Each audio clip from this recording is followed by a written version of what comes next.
Primeira carta de Paulo aos Coríntios, capítulo 7. Vamos estar lendo do verso 25 ao 31 somente. 1 Coríntios, capítulo 7, verso de número 25 até o 31. Então nós vamos continuar o capítulo 7 hoje e encerrá-lo. 1 Coríntios, capítulo 7, verso 25 ao 31. Vamos estar lendo as duas traduções, logo em seguida da continuidade. Diz assim: com respeito às virgens, não tenho mandamento do Senhor, porque dou minha opinião. Porém dou minha opinião. Só baixar um pouco o microfone, que está dando microfonia. Vamos começar de novo, verso 25. Com respeito às virgens, não tenho mandamento do Senhor, porém dou a minha opinião, como tendo recebido do Senhor a misericórdia de ser fiel. Considero, por causa da angustiosa situação presente, ser bom para que o homem permaneça assim como está. Está casado? Não procure separar-te. Está livre de mulher? Não procures o casamento. Mas se te casares, com isso não pecas. E ainda se a virgem se casar, por isso não peca. Ainda assim, tais pessoas sofrerão angústia na carne, e eu quisera poupar-vos. Isto, porém, vos digo, irmãos, o tempo se abrevia. O que resta é que não só os casados sejam como se ou não fossem, como também os que choram como se não chorassem, os que se alegram como se não se alegrassem, os que compram como se nada possuíssem, e os que se utilizam do mundo como se dele não usassem, porque a aparência deste mundo passa. Vamos ver a outra tradução agora, verso 25 ao 31 novamente. Diz assim: ora, quanto às virgens, não tenho mandamento do Senhor, dou, porém, o parecer, como quem tem alcançado misericórdia do Senhor para ser fiel. Tenho, pois, por bom, por causa da instante necessidade, que é bom para o homem o estar assim. Está ligado à mulher, não busque separar-te. Está livre de mulher, não busque mulher. Mas se te casares, não pecas, e se a virgem se casar, não peca. Todavia os tais terão tribulações na carne, e eu queria poupar-vos. Isto, porém, vos digo, irmãos, que o tempo se abrevia.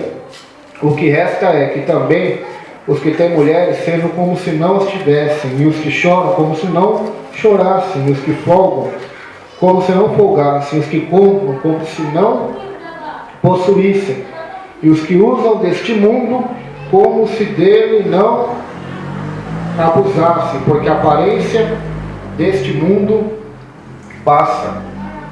Então nós damos continuidade hoje ao estudo bíblico, né? Paulo vai falar sobre solteiros aqui nesta parte, né, deste capítulo, e nós vamos observar, né, nessa segunda parte, que o costume antigo daqueles povos era que seus pais escolhessem muitas das vezes o noivo ou a noiva, né? Era casamentos não como hoje, né? Hoje cada um escolhe, né? Hoje é o filho ou a filha que escolhe. Era uma cultura daquela época, né? Assim também como nós vamos chegar no véu, né, do cabelo, também era uma cultura daquela época, né? As mulheres usarem véu, né? Até hoje lá é assim, né? Se você... Esses dias eu vi uma imagem das pessoas lá na Palestina, só aparecendo o olho da mulher, só. Então é uma cultura daquela época, assim como o casamento também, sobre fazer festa de 7 dias, como os judeus fazem, festa de semana, de casamento, escolher os noivos. Tem lugares que até vendem, os pais até vendem as filhas em casamento, né? O noivo tem que pagar um dote, um valor em dinheiro para a família, para poder casar. Então, são costumes, né? Costumes, mas o fundamento do casamento continua sendo a Bíblia ainda, né? Continua sendo a palavra de Deus. Vamos começar então. Paulo dirigiu-se rapidamente a esse grupo em 1 Coríntios 7, verso 8 ao 9. Mas nessa última sessão do capítulo, o apóstolo entra em detalhes. A pergunta é: um cristão deve se casar? E quantas mulheres na igreja que não são casadas estão ficando cada dia mais velhas? É possível que esta sessão fosse dirigida principalmente aos pais de moças em idade de se casar. Uma vez que Jesus não apresentou qualquer ensinamento específico sobre esse assunto, Paulo deu o seu conselho. Como ministro instruído pelo Senhor, pede que no processo de tomar uma decisão quanto ao casamento seja levado em consideração uma série de fatores. Em primeiro lugar, é preciso considerar as circunstâncias. Era um tempo de muitas dificuldades e perigos. 1 Coríntios 7, 26. Então, naquela época, né, Paulo disse, olha, vocês querem casar? Tudo bem, mas se vocês puderem ficar como eu, é melhor ainda. Por causa do tempo, né, dos tempos difíceis que nós estamos vivendo, das aflições na carne que vocês terão. Né? Isso ele fala no verso 26. Considero por causa da angustiosa situação presente, ser bom para o homem permanecer assim como está.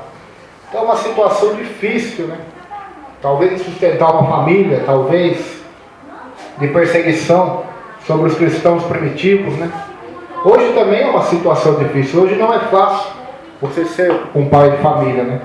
Hoje não é fácil. A maioria se ajunta, né? Hoje em dia, e até se casa, mas infelizmente não segue os princípios da palavra de Deus, que vai culminar no final do divórcio, né? Na separação. Por quê? Porque os tempos que vivemos são difíceis, né? Um casamento para ser mantido hoje é difícil. Amém. Há inúmeras oportunidades de traição, não há?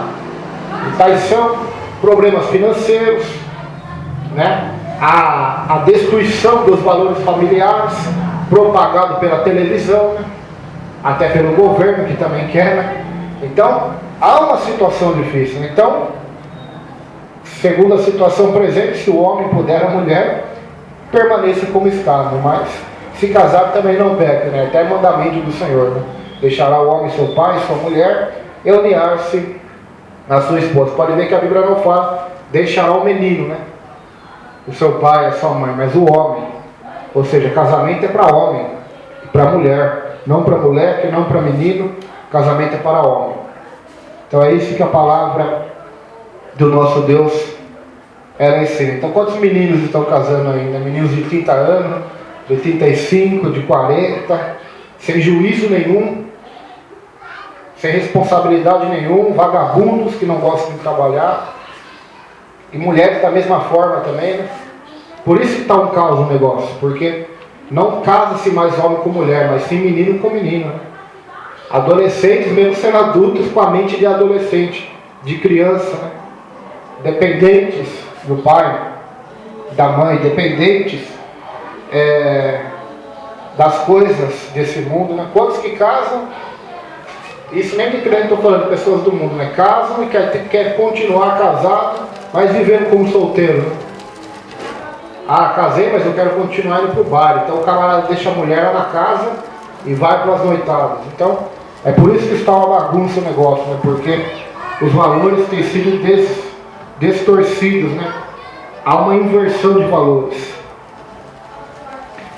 Era um tempo de muitas dificuldades e perigos, verso 26. Um período em que a sociedade estava prestes a passar por transformações. Então a sociedade estava passando por transformações, né? Assim como a nossa. Não restava muito tempo para servir ao Senhor, verso 29. Isto, porém, vos digo, irmãos, o tempo se abrevia. O que resta é que não só os casados sejam, como se não fossem, ou seja, o tempo se abrevia. Se naquela época o tempo se abrevia, que ele está dizendo sobre a volta de Jesus, sobre a nossa vida que é passageira, sobre o tempo que nós temos mediante servir a Deus, porque um homem casado, uma mulher casada, não tem tanto tempo quanto um solteiro para servir a Deus, é diferente a coisa. O casado tem que se preocupar em trabalhar para sustentar sua família e servir a Deus ao mesmo tempo. Agora solteiro não. Solteiro só se dedica às coisas do Senhor, né? É sustentado pelos pais muitas das vezes, né? Então, essa é a diferença. É possível que houvesse em Corinto pressões políticas e sociais das quais não temos qualquer registro. Diante das dificuldades, o mais aconselhável era uma pessoa permanecer solteira. No entanto, isso não significa que os cristãos deveriam tentar se divorciar, ou seja, quem está casado tem que continuar casado, não deve usar a obra de Deus, ou o ministério, usar que Jesus está voltando como um pretexto para largar, porque é pecado. Deve continuar casado, mesmo assim como se não fosse, né? Servindo a Deus, servindo ao Senhor, porque se nós pararmos para pensar, a ordem da nossa vida primeiro é Deus, depois é a família, depois é a igreja, não é? Mas como que a família está acima da igreja? Está, porque a igreja é feita do quê? Da família, do povo. Então, se nós não cuidarmos da nossa família, né? A Bíblia diz isso, não somos nós, mas a Bíblia ensina que nós estamos negando a fé, ou seja, estamos negando o Evangelho do Senhor. Então, por isso que quando a pessoa vai casar, ela tem que estar bem ciente disso. Que o primeiro compromisso dela é com a sua esposa e a esposa com o seu marido, depois com a igreja, né? Quantos casais eu já vi, o pastor já deve ter visto também, que brigam por causa de igreja, porque um vai em uma, outro vai na outra, ou porque um tem isso, tem aquilo, e acaba dando briga, até mesmo separação, né? Isso já vemos acontecer muito aqui na cidade, e creio que acontece em todo o Brasil. Mas por quê? Porque eles estão invertendo o valor, né? Invertendo o valor. Se a família estivesse em primeiro plano, com certeza os dois serviriam a Deus, e não haveria esse tipo de contenda e de briga, né? Cada um, se os dois não quiserem congregar no mesmo ministério, um ou no outro, mas não haveria esse tipo de coisa, né? Mas por quê? Porque há uma distorção, né? Há uma distorção dos valores familiares. O conselho de Paulo é para os que ainda não se casaram. Sua recomendação também não quer dizer que ninguém deveria se casar, mas os que se casassem deveriam estar preparados para aceitar as provações que poderiam decorrer dessa decisão. Verso 28, lá. Mas se te casares, com isso não pecas. E também, se a virgem se casar, por isso não peca.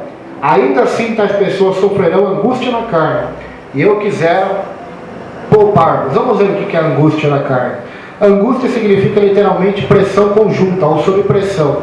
O casamento pode envolver conflitos, exigências, dificuldades, ajustes, que a situação de solteiro não apresenta, porque ele força duas pessoas caídas a uma vida íntima, que leva a inevitáveis angústias. As angústias do celibato podem ser excedidas pelos conflitos do casamento. Então, se o cara está solteiro, a mulher está solteira, tem uma angústia, né? Uma dificuldade, e eles casam achando que o sexo vai resolver o problema, né? Então depois descobre de 1, 2, 3, 4 anos que casamento não é só sexo, é muito mais do que isso, né? É muito mais, a vida é muito mais do que simplesmente isso. Então, há angústias no nosso casamento, há dificuldades. A Bíblia não fala que é um mar de rosas, assim como o cristianismo, né? O cristianismo não é um mar de rosas, nem o casamento. Aleluia! Casamento é dois pecadores, duas pessoas imperfeitas, duas mentes diferentes, que é uma só carne, e que tem um só propósito: servir e honrar, adorar a Deus, gerar filhos, amar, ensinar seus filhos o caminho do Senhor, e assim ser a base da sociedade, que é a família. Mas são dois seres humanos imperfeitos, né? Então quando você está sozinho é uma coisa, agora você tem que lidar com a imperfeição, tem que se ajustar, né? Solteiro, você vive a sua vida do seu jeito. Casado, você tem que procurar agradar a outra pessoa, não é?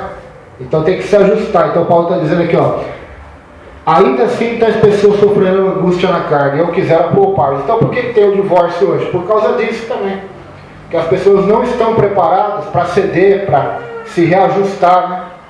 Para ceder, para agradar o seu companheiro. As pessoas casam para se agradar, mas não para agradar o companheiro. Então o casamento não foi feito para me agradar, para satisfazer a minha necessidade, seja ela financeira, eu vou casar com uma pessoa rica porque aí eu vou ficar rico também, né? Ou vou casar com aquela pessoa porque ela é uma pessoa bonita, né? Ou eu vou casar com aquela pessoa porque eu preciso de sexo. Ou eu vou casar por isso, porque todo mundo está casando, então eu vou casar. Então quem casa por qualquer motivo desses, a tendência é o divórcio. Aleluia. Porque o dinheiro não traz felicidade. A beleza passa, diz a Bíblia em Provérbios 31.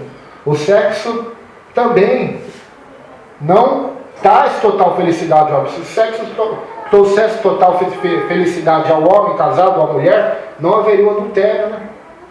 O homem e a mulher são insaciáveis. São insaciáveis. O que traz a felicidade, a alegria no casamento é os princípios simples da palavra de Deus. Não são nem complicados, são simples, né? É o princípio do amor. Marido, ame a sua mulher como Cristo amou a igreja. Mulher, ame seus maridos também. Então é o amor. Pais, ame seus filhos. Filhos, amem e honrem seus pais, né? Então esse é o princípio. Agora, quando saímos desse princípio que é o amor e temos outras motivações, a coisa desanda, né? A mesma coisa da oferta do dízimo. Então, quando eu dou ofertas ou dízimo por motivações de prosperar ou por medo do inferno ou qualquer coisa que os homens hoje pregam, eu estou fazendo pela motivação errada. Portanto, não está chegando no céu, porque Deus ama quem faz com alegria, né? Quem dá com alegria, quem ama aquilo que está fazendo, assim como o jejum. Deus não ama quem jejua muito, Deus ama quem jejua em secreto e faz por amor a Ele. Deus não ama quem ora publicamente nas praças ou grava um vídeo e coloca na internet, estou orando por todo mundo. Não, Deus ama aqueles que entram no seu quarto. Quando fala quarto, fala lugar de comunhão, né? Lugar pessoal. Uma oração a sós, uma oração em pensamento, seja no quarto, seja na cozinha, seja no monte, seja na igreja. Pessoas que oram em secreto para o Pai, ou seja, que faz por amor, porque Jesus ensinou que é dessa forma, é dessa forma que devemos andar. Agora, quando a pessoa serve a Deus por obrigação ou por outros motivos que não é o amor, está fadado a desviar, assim como também no casamento. Quando acontece um casamento que não é motivado, baseado no amor de Deus, então a tendência também é o fracasso, né? E infelizmente é isso que acontece, né? Porque o amor, para mim, na minha opinião, não sei se o pastor tem a mesma opinião para mim, o amor não é só um sentimento, mas é uma escolha. É uma escolha. É uma escolha. Por que uma escolha, o amor? Porque o amor tudo crê, tudo sofre, tudo espera e tudo suporta, diz a Bíblia. Então é uma escolha. Eu tenho que escolher negar o meu orgulho, negar a minha vontade para amar o meu semelhante, né? Quem quer meu semelhante mais próximo hoje? É a minha esposa. Depois é os filhos, depois é a igreja, depois é no trabalho, depois é os amigos e os inimigos e toda criatura, né? Devemos amar. Então, o princípio é o amor. E toda vez que acontece o adultério, a traição, a infidelidade, ou a violência, né, doméstica, maridos que batem nas esposas, ou qualquer coisa que culmine no divórcio, é porque faltou amor. O orgulho falou mais alto, né? Porque quando existe o amor perfeito lança fora o medo. A Bíblia diz em Cantares que muitas águas não podem afogar o verdadeiro amor. Não podem. Então, é o amor. É isso que Paulo está ensinando para a igreja de Corinto. Olha, vocês vão casar, os dias são difíceis. Vocês passarão por angústia. E se não for baseado no amor, se não for baseado na palavra do Senhor, este casamento, infelizmente, será fadado ao fracasso. Vamos continuar.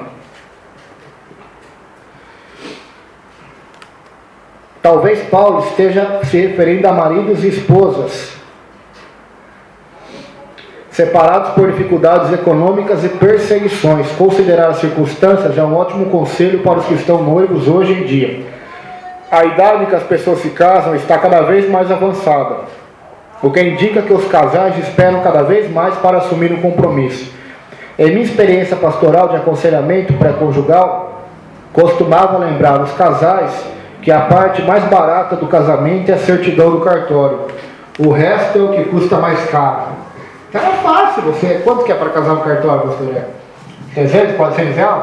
Não, vamos por 400. Vamos por 400 reais. É fácil. Mas e depois? É o resto da vida. Então as pessoas não pensam nisso.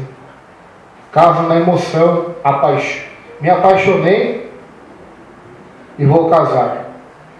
Mas o casamento não pode ser feito por paixão. E por amor tem que ser. Se for por paixão, acabará também. Porque a paixão é enganosa, né?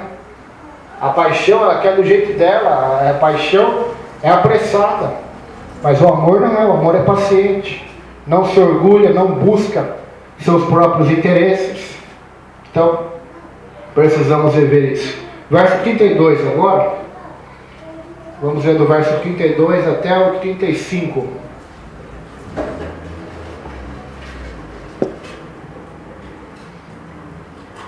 O que realmente eu quero é que estejais livres de preocupações. Quem não é casado, cuide das coisas do Senhor, de como agradar ao Senhor. Mais do que se casou, cuide das coisas do mundo, de como agradar a esposa. Assim está dividido. Também a mulher, tanto a viúva como a virgem, cuida das coisas do Senhor, para ser santa, assim como no corpo, como no espírito. E a que se casou, porém, se preocupa com as coisas do mundo, de como agradar ao marido. Digo isso em favor dos vossos próprios interesses. Não que eu pretenda enredar-vos, mas somente para o que é decoroso e vos facilite o consagrar-vos desimpedidamente ao Senhor. Vamos ver a tradução agora, verso 32 de novo. E bem quisera eu que estivesse sem cuidado. O solteiro cuida das coisas do Senhor, em como há de agradar ao Senhor. Mas o que é casado cuida das coisas do mundo, em como há de agradar a mulher. Há diferença entre a mulher casada e a virgem, a solteira. Cuida das coisas do Senhor, para ser santa, tanto no corpo como no espírito. Porém, a casada cuida das coisas do mundo, em como há de agradar ao marido.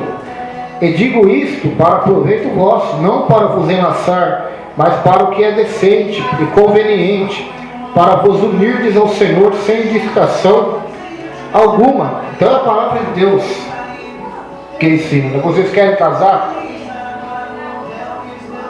Só que, a partir do momento que vocês tomarem essa decisão, vocês têm que estar cientes que vocês não vão poder servir mais a Deus igual quando eram solteiros.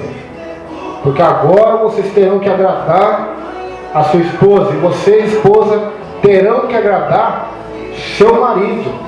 Só que nós vivemos numa época hoje que isso não é ensinado na igreja. Né? Não é por quê? Porque o principal já não é ensinado. Né? Hoje é ensinado no evangelho que agrada a carne, não o evangelho do Senhor. E assim também hoje é pregado um casamento que agrada o egoísmo do marido e da mulher, e não agrada o próximo. Então o princípio é bem claro. O Senhor disse: ó, se vocês forem se casar, tem que estar preparado, porque vocês estarão divididos, ou seja, terão sua responsabilidade com Deus e com a sua família. Mas o solteiro não, o solteiro não tem essa preocupação, né? Não tem esse impedimento, né? Ele pode se dedicar totalmente ao Senhor. A ênfase deste parágrafo é sobre o termo cuidar, que significa ficar ansioso, ser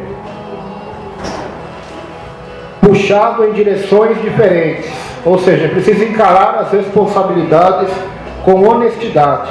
É impossível duas pessoas viverem juntas sem dificuldades de algum tipo, mas não há necessidade de casar apressadamente, de criar ainda mais problemas. O casamento requer certa maturidade. A idade não é garantia de maturidade. Mais uma vez, Paulo enfatiza o viver para o Senhor.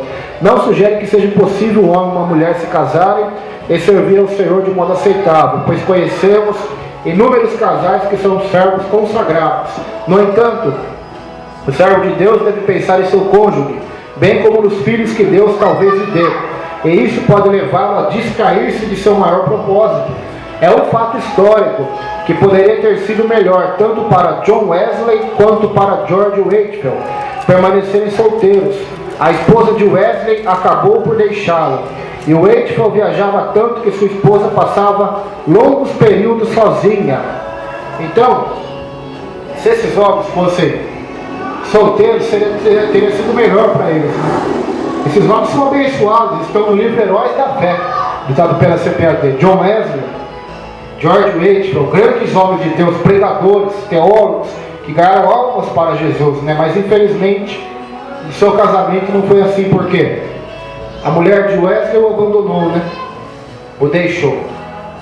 E o Whitefield também passava meses e meses sem ver a sua esposa, né? Então, o que acabou gerando? Acabou gerando sofrimento. Imagina se Paulo fosse casado. Tem alguns teólogos que falam que ele era, né? Agora, a Bíblia não fala isso, né? Imagina que ruim seria para a mulher dele, né? O homem vivia viajando para todo canto, né? E aí? Não seria do agrado de Deus, né? Não seria. Não sei qual pastor que é, se é o Billy Graham, um desses pastores que viajam bastante. Eles falam assim: se for viajar, se por exemplo uma igreja de outro país me chamar para ir, e eu tiver que ficar mais que 3 dias, eu falo para a igreja que eles têm que pelo menos mandar a oferta para minha esposa em julho, senão eu não vou.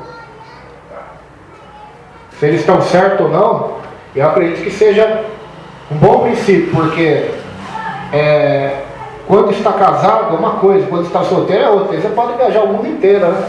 Pregar a palavra, você não tem filho, não tem mulher. Mas e aí, como é que vai crescer o filho? Como é que vai crescer a esposa longe da maior autoridade do lar, que é o pai, né? Então nós temos que tomar muito cuidado com isso. É possível agradar a Deus e também ao cônjuge se nos sujeitarmos a Cristo e obedecermos a palavra. Muitos descobrem que um lar feliz e um casamento realizado são fontes maravilhosas de encorajamento em meio às dificuldades do serviço cristão. Um pastor escocês bastante conhecido enfrentava várias críticas públicas por causa de sua posição com respeito a uma determinada questão, e quase todos os dias havia um comentário negativo sobre ele nos jornais. Certo dia um amigo lhe perguntou: como você consegue prosseguir diante de tanta oposição? E o homem respondeu tranquilamente: sou feliz em casa. Então isso é interessante, né? Ele tinha uma posição, livro aqui não fala qual era, com certeza teológica, doutrinária, e todo dia no jornal tinha gente criticando, falando mal dele. Aí o amigo dele perguntou: mas como que você aguenta tudo isso, né? Olha, quando eu estou na minha casa ali com a minha esposa e com meus filhos, é uma bênção, né? É um refrigério para a minha alma, como se fosse um oásis, né, no meio do deserto, onde eu alimento a minha força, alimento a minha alma. Os cristãos solteiros que sentem um chamado para servir a Deus devem examinar o coração, a fim de determinar se o casamento poderá ajudar ou atrapalhar seu ministério. Devem ainda ter cuidado de escolher um cônjuge que também seja chamado para servir a Deus. Cada pessoa tem o próprio dom e chamado de Deus e deve ser obediente à sua palavra. Verso 36 agora, ao verso 38. Verso 36 ao 38.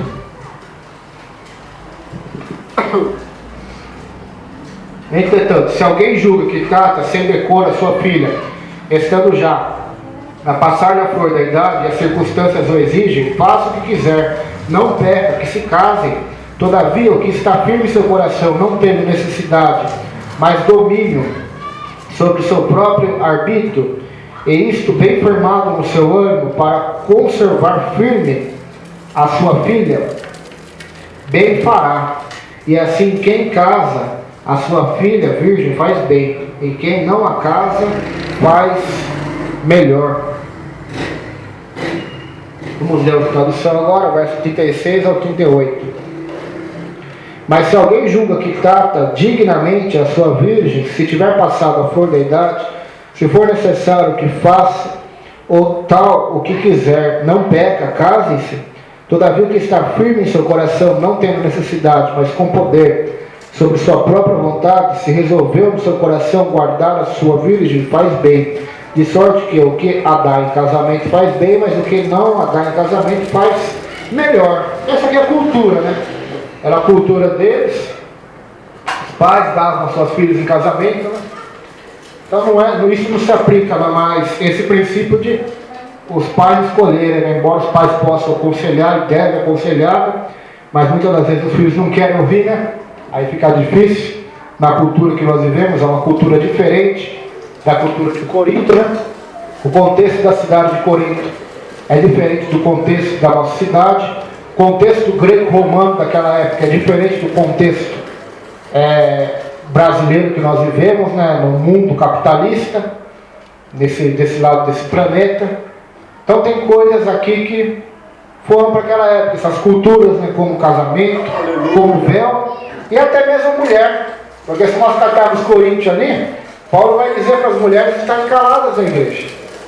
E muitas igrejas já catam esse texto, como do véu ou do cabelo comprido, e já querem fazer uma regra para a igreja. Mas se você estudar a carta de 1 Coríntios, você vai ver que tem coisas ali que era para aquela cultura. E se você ver até hoje, muitas das vezes lá é dessa maneira, né? Mulheres não podem ver um homem publicamente lá. Até hoje é assim no islamismo, né? Testemunho delas para valer tem que ser 2. Porque cada testemunho de uma mulher ali é válido como metade de um testemunho de um homem. Se tiver aqui no juiz com 2 testemunhas, precisa de um homem e 2 mulheres, ou 2 homens só.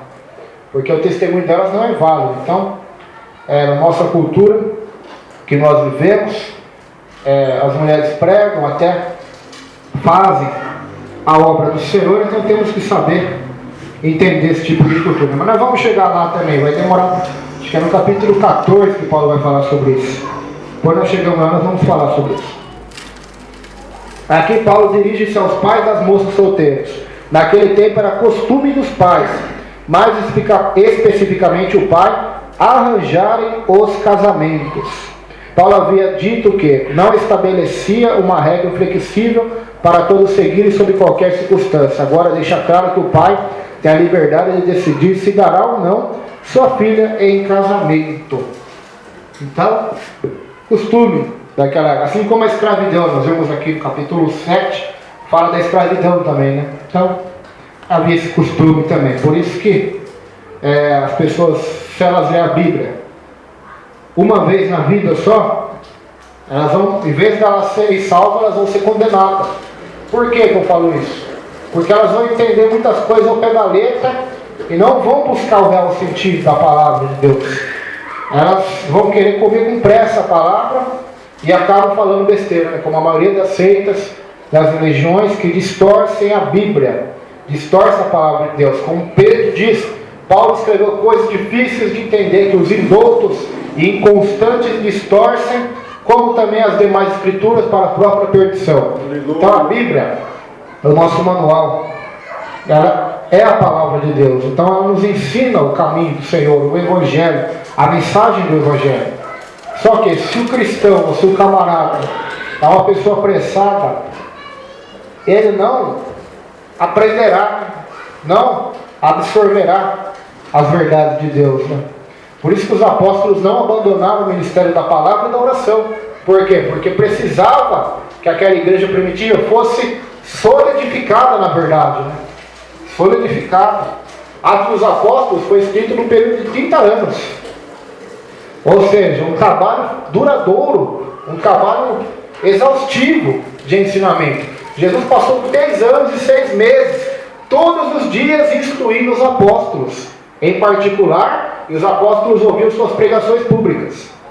Então, nós observamos que a fé é dessa forma, o caminho com Deus é dessa forma. Um teólogo chamado A.W. Tozer disse: quem quiser conhecer Deus, Deus não se curvou à nossa pressa hoje, né? Hoje temos internet, temos e-mail, temos celular, telefone, televisão. A informação pode chegar daqui até o Japão em segundos.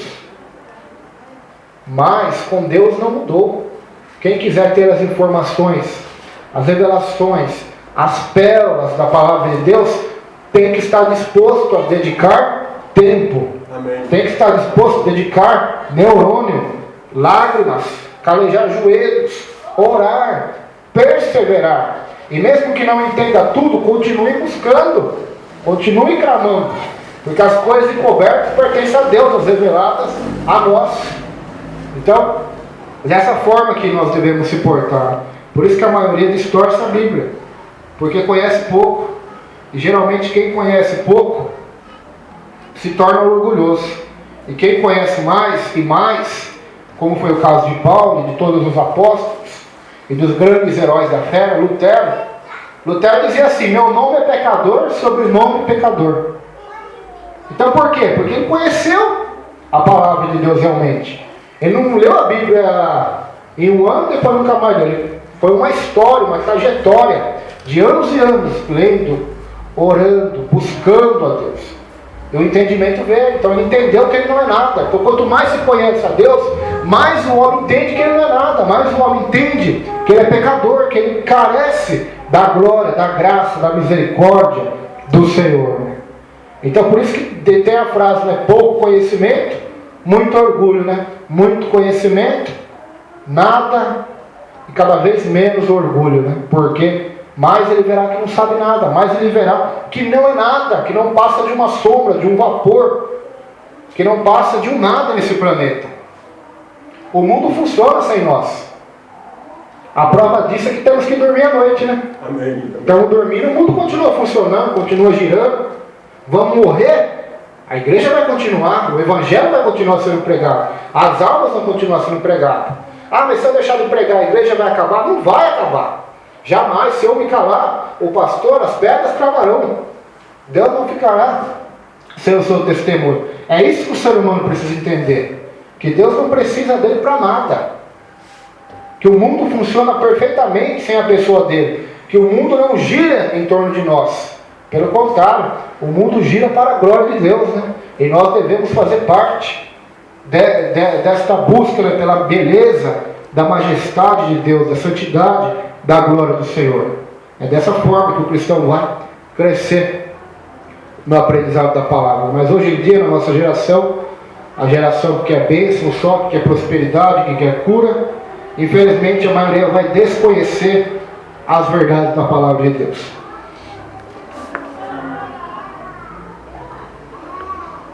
Tenho observado que com frequência os casamentos nas igrejas acontecem em levas. Um casal fica noivo e logo outros 4 casais fazem o mesmo. Se todos estão noivados, estão dentro da vontade de Deus. Pode ser uma experiência emocionante e maravilhosa, mas infelizmente tenho a impressão de que alguns casais anunciam o noivado a fim de não ficarem para trás. Às vezes, quando os jovens estão na faculdade, parecem sofrer daquilo que chamam de pânico de último ano e se apressam em ficar noivos, a fim de casar logo depois da formatura, para garantir que não vão acabar sobrando. O mais triste é que nem todos esses casamentos dão certo. Apesar de nossa abordagem ao namoro e ao casamento ser absolutamente distinta dos costumes dos coríntios, o conselho de Paulo para eles ainda vale para nós hoje. É sempre prudente o casal aconselhar-se com os pais e com os líderes da igreja, a fim de não tomar uma decisão precipitada, da qual venha se arrepender. Paulo trata de um problema crítico em 1 Coríntios 7,36, quando menciona a flor da idade. Trata-se de uma frase delicada, que significa simplesmente que a moça está ficando mais velha. Kate Waste traduz por passada a flor da idade. Em breve pode se tornar uma das bênçãos não reivindicadas da igreja. O perigo, obviamente, é que ela cometa o erro de se casar apressadamente só para não ficar solteirona. Como um amigo meu costumava dizer para os casais, é melhor viver solteiro em solidão do que casado em maldição. Cada situação é única, é antes só do que mal acompanhado. Cada situação é única, e tanto pais quanto filhos devem buscar a vontade de Deus. Um casamento cristão feliz é constituído de mais do que 2 pessoas. Nem todo casamento que está de acordo com as Escrituras é necessariamente sensato. Então, acontecia também na igreja de Corinto, muitas mulheres já estavam passando da idade do casamento e com isso fica aquele desespero, né, de casar, né? Desespero. O primeiro camarada que aparece, ela casa. Então nós temos visto isso acontecer também. Temos que tomar cuidado com isso, porque é melhor viver solteiro em solidão do que casado em maldição. Verso 39 e 40 são os últimos versículos desse capítulo.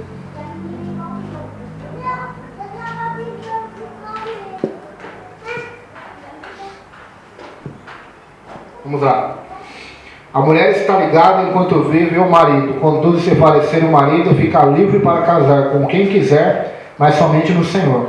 Todavia será mais feliz permanecer viúva, segundo a minha opinião. e penso que também eu tenho o Espírito de Deus. A outra tradução: a mulher casada está ligada pela lei todo o tempo em que seu marido vive. Mas se falecer o seu marido, fica livre para casar com quem quiser, conquanto que seja no Senhor. Será, porém, mais bem-aventurado se for assim, segundo o meu parecer, e também eu cuido que tenho o Espírito de Deus. Então, que lei é essa que está falando aqui? Essa lei não é a lei do homem. Essa lei, ela vem antes da lei de Moisés e da graça também. Esta lei está lá em Gênesis, capítulo 2, né? Que Deus faz Adão e Eva e diz que o homem, uma só carne, que Deus ajuntou, não separe o homem. Essa é a lei que o anticristo quer mudar. Não só essa, né? Mas várias outras, né? Já estão mudando de Gênesis 1, né? Da criação, falando que é a evolução, né? O Papa Francisco publicou na internet, está na internet, está na televisão. Quem quiser ver, veja que Deus não tem uma varinha mágica para criar o mundo, né? Que tudo isso é um processo de evolução. Aceitando então a teoria da evolução, o darwinismo, daqui a pouco ele vai estar falando que o homem veio do macaco também. Está só faltando acontecer isso. Mas se já aceitou essa, significa que vai aceitar as outras. E já existe um debate também dentro da Igreja Católica, do alto escalão, para já se aceitar também, ou uma mensagem mais amigável aos homossexuais, né? E daqui a uns tempos, se duvidar, já vou estar fazendo também, né? Casamentos dentro da Igreja Católica, de homem com homem, mulher com mulher. E infelizmente muitas igrejas evangélicas também, com medo da repressão, da perseguição, da prisão, vão aderir a isso também, porque amam suas vidas, amam essa terra, amam a prosperidade dessa terra. Então eles vão se curvar diante de Baal também. Vão se curvar. Então essa lei, a lei do casamento, enquanto o homem e a mulher estiverem vivos, devem estar juntos, né, unidos, né? Nós já falamos ontem sobre a exceção da primeira parte, do adultério, do abandono. Mas essa é a lei original da palavra de Deus: homem casar-se com mulher, né? E o que Deus ajuntou, não separe o homem. Então eles estão ligados um ao outro. É da vontade de Deus que a união matrimonial seja permanente, que seja um compromisso para o resto da vida. No casamento cristão não há lugar para um período da experiência, nem para a ideia de que existe sempre uma saída de emergência, ou seja, se o casamento não der certo, podemos nos divorciar. Por esse motivo, o casamento deve ser edificado sobre alicerces mais firmes do que apenas a boa aparência, dinheiro, romantismo, sexo e aceitação social. Deve haver compromisso cristão, caráter e maturidade. Também deve existir uma disposição de crescer, aprender um com o outro, perdoar, esquecer e ainda ministrar, servir um ao outro e amar. Em 1 Coríntios 13, Paulo descreve o tipo de amor necessário para amalgamar duas vidas, ou para deixar que duas vidas permaneçam unidas. O apóstolo encerra esta sessão dizendo às viúvas que estão livres para se casar novamente, mas somente no Senhor. Então as viúvas perguntaram para ele, né? Estamos viúvas, nosso marido faleceu, ou o contrário, né, também, ou a mulher faleceu, o homem ficou viúvo. Podemos nos casar, Paulo? Pode, contudo que seja no Senhor. Isso significa que não apenas deve se casar com cristãos, mas também de acordo com a vontade de Deus. O conselho de Paulo, pelos motivos apresentados anteriormente, é que permaneçam solteiras, mas deixe a decisão a critério delas, a escolha delas. Deus colocou muros ao redor do casamento, não com o compromisso de transformá-lo em uma prisão, mas a fim de fazer dele um forte e seguro. Pessoa que considera o casamento uma prisão não deve se casar. Quando duas pessoas assumem um compromisso uma com a outra e com o Senhor, com amor e alegria, sua vida é enriquecida e seus horizontes são ampliados. Crescem juntas e descobrem como é maravilhoso servir ao Senhor em equipe, no lar e na igreja. Ao recapitular este capítulo, não podemos deixar de nos impressionar com a seriedade do casamento. O conselho de Paulo deixa claro que Deus leva o casamento a sério, e que é impossível desobedecer a palavra de Deus sem sofrer consequências dolorosas. Apesar de tanto Paulo quanto Jesus dar espaço ao divórcio sob certas condições, essa jamais foi o propósito original de Deus para um casal. Deus odeia o divórcio, Malaquias 2, 14 e 16, já lemos ontem também. E por certo, nenhum cristão deve considerar o divórcio até que todas as alternativas tenham sido inteiramente esgotadas.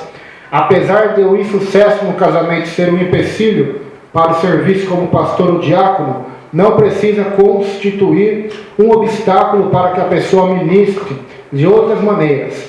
Dentre as pessoas que conheço, algumas das quais mais ganham almas para Cristo são homens que, antes de se converterem, passaram pela experiência infeliz de um divórcio.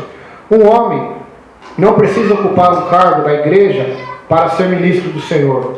Em resumo, toda pessoa que está pensando em se casar deve fazer a si mesma a seguinte pergunta: qual é o dom que recebi de Deus? A pessoa com a qual desejo me casar é cristã? É certo me casar nas atuais circunstâncias? De que maneira o casamento afetará meu serviço ao Senhor? Estou preparado para assumir esse compromisso para o resto da vida? Então, as pessoas devem fazer essa pergunta antes de tomar uma decisão. As duas decisões mais sérias, a primeira é sobre Jesus, né? A salvação, o Evangelho, e a segunda é o casamento. Porque são decisões para a vida toda, né?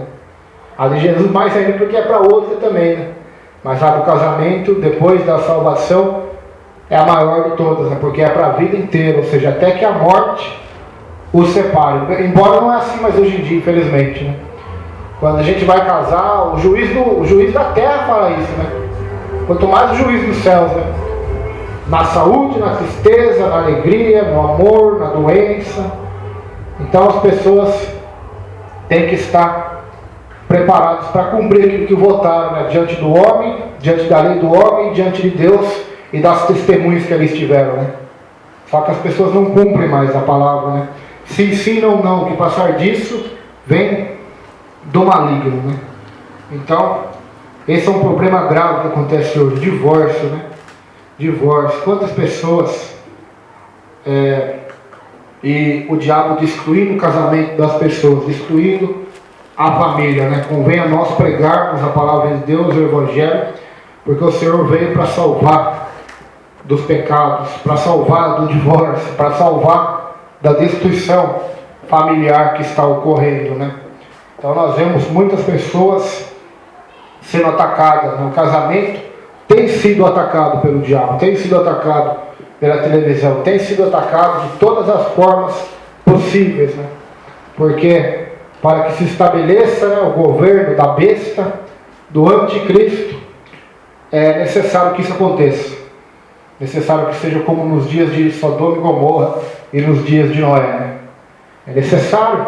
Então nós estamos vivendo diante dos nossos olhos o cumprimento literal da palavra profética de Jesus. Se nós abrirmos os olhos, nós vamos ver que está se cumprindo diante dos nossos olhos, e muitos não estão conseguindo discernir e enxergar, né? Que vivemos em tempos difíceis, né? Não financeiramente falando, mas espiritualmente, né? Religiosamente, biblicamente, tempos trabalhosos, né? Que os homens apostatarão da fé, apostatarão da verdade, da salvação e do Evangelho. Então, se o homem já não dá valor para Deus e para Jesus, quanto mais para a família, né? Para o princípio da palavra de Deus, né? Aquele tal deputado John Mills lá que é gay, disse que a Bíblia é uma piada. Olha só. E a presidente da República colocou ele como representante dos jovens no Brasil, né? Olha o tipo de pessoa, né? Mas nós ele não representa, né? Está representando o governo do anticristo, mas quem representa a igreja é Jesus. Aleluia. Se o reino dele fosse o Brasil, os ministros dele estariam lutando, né? Lá em Brasília, para defender os interesses dele, né? Mas ele não é um rei pequeno, nem um presidente da república. Ele é o rei dos reis e senhor dos senhores, o Deus de todo o universo. Ou seja, todos os reis, presidentes, não passam de pó diante dele, não passam de caco, não passam de poeira. A Bíblia diz que todas as nações, em Isaías, são para Deus como uma gota de um balde. Olha a grandeza do nosso Deus. Então, esse trabalho de mudar, sair um pouco do assunto, né, aproveitando já o ensejo, né, esse trabalho de mudar as leis, de mudar os princípios da palavra de Deus, já está sendo um pré-anúncio, né, da manifestação do homem do pecado. Já está, o espírito dele já está atuando, né? A Bíblia diz em Tessalonicenses que já atua, né, o espírito do anticristo. Mas alguma coisa está o detendo. É a igreja, é o Espírito Santo, é a velha ordem, né, estabelecida por Deus. Talvez seja os três juntos, né? Mas quando for tirado, ou seja, é o arrebatamento, é o abandono da velha ordem pela nova ordem mundial, não sabemos, a Bíblia não deixou claro. É um mistério, né? Mas a verdade é que essa profecia está se cumprindo diante dos nossos olhos, né? Assim como a marca da besta, o 666, né? Não nos diz se vai ser uma tatuagem, se vai ser um chip, mas ela diz que vai existir, né? Vai existir. Então nós temos que estar preparados para isso, né? Para viver nessa época. Jesus disse que quando isso começar a acontecer, vocês serão odiados das nações por causa do meu nome. Serão mortos, perseguidos, e aqueles que matarem vocês vão estar cuidando de estar fazendo serviço para Deus. Serviço para Deus e para a sociedade. Livrando de pessoas atrasadas que não evoluíram, né? Porque assim a Bíblia e os cristãos que seguem a palavra são tratados pelo mundo como pessoas que não evoluíram, né? Atrasadas, né? Evoluídas. Então, a Igreja Católica diz que temos que evoluir para o século 21. Né?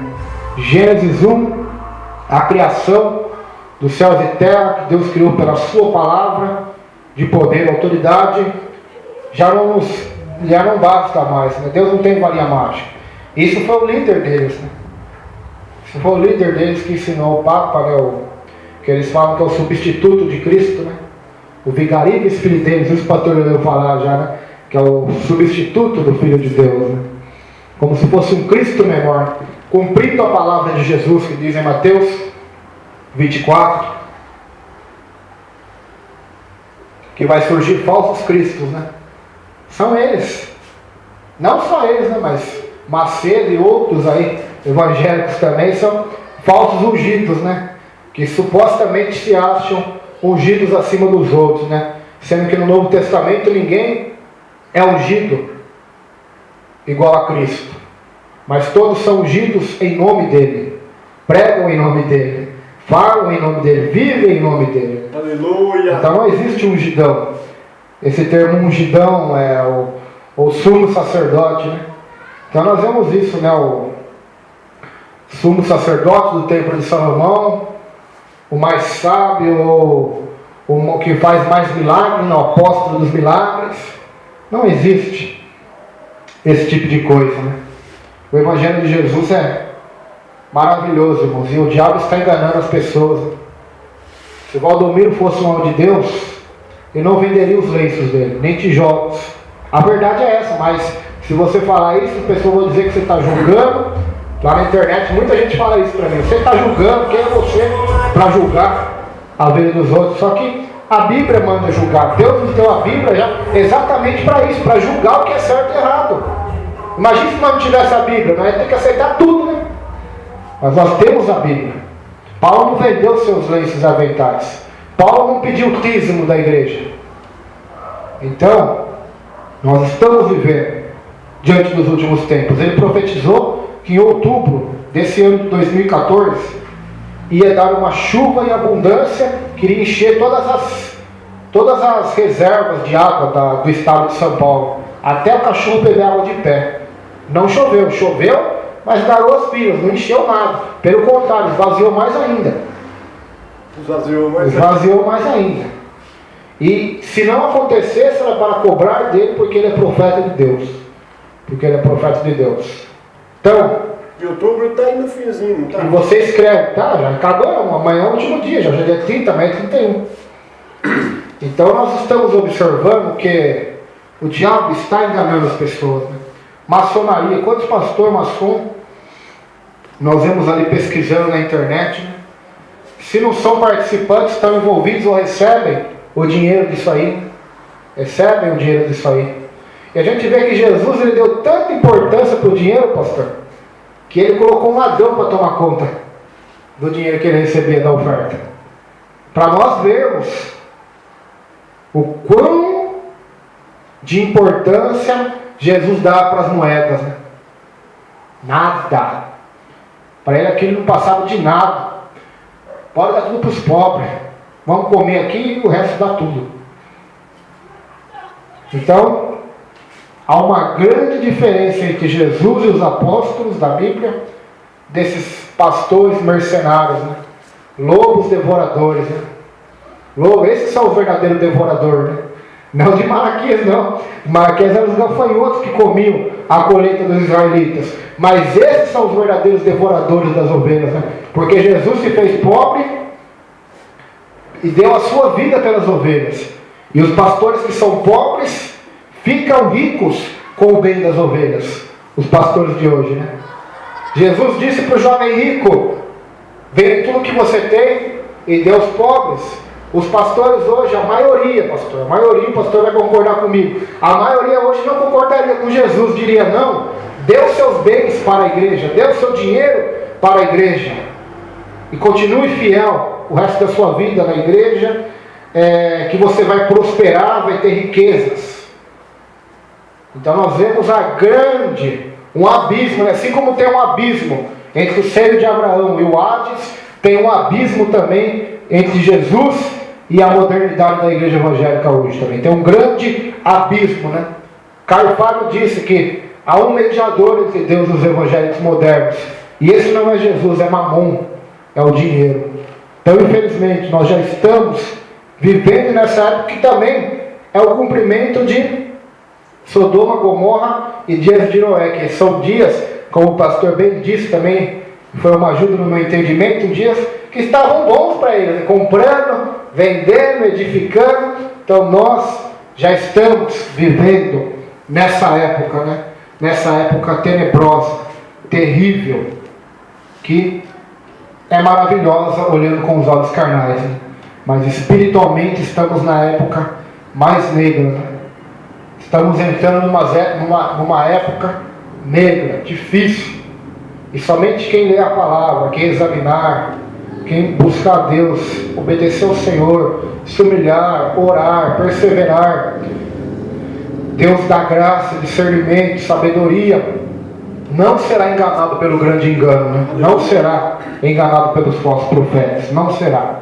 Então a maioria desses homens que eu citei o nome, eu não tenho medo nenhum de dizer que são falsos profetas, são lobos devoradores. Macedo apoia aborto. Então não precisa falar mais nada, né? Só esse já seria o fato para mim dizer para vocês que ele é um falso profeta. É um falso profeta. É um pastor que era pobre, que está se enriquecendo e ficando milionário com a pele das suas ovelhas, né?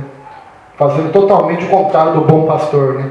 Esse é um mercenário que veio para matar, roubar e destruir. Vamos colocar de pé. E também isso é maravilhoso porque é cumprimento da palavra de Deus, né? Deus disse que isso iria acontecer. O engano seria forte. Muitos vão ser enganados, não é poucos não, né? O amor de muitos se esfriará. E haverá falsos profetas que enganarão a muitos. A palavra fala de muitos, né? Quer dizer que são bem poucos hoje aqueles que vão ter o discernimento verdadeiro, né? Discernimento para servir a Deus.